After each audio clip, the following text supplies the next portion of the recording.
In our trades center, pretty proud of this carpentry lab. We have approximately $1 million dust extraction system, which is one of a few in Western Canada, so we're pretty proud of that. Keeps this shop safe for the students while they're here. So class sizes at Lakeland are 16, just to keep that kind of ratio where it's a nice intimate class for the instructor to the student ratio. Every year we have apprentices that compete in Skills Canada Alberta Provincial and Skills Canada National competitions. Many of them are successful. Last year, Tyler Benfeld, one of our carpentry apprentices, won gold at the provincial competition and joined Team Alberta at the Nationals, where he also won the gold medal.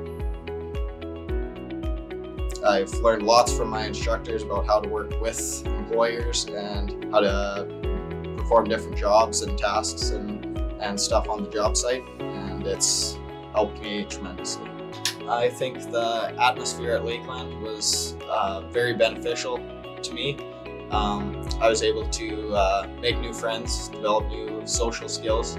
I was able to grow in my profession and get all the knowledge and practice of everything I would need, not only for my job, but for life skills as well. Lakeland has always been very good with hands-on learning. We have a big shop that's always organized and has all the tools that we need to perform all the skills and practice all the tasks that we would need for when we're doing that on a job site.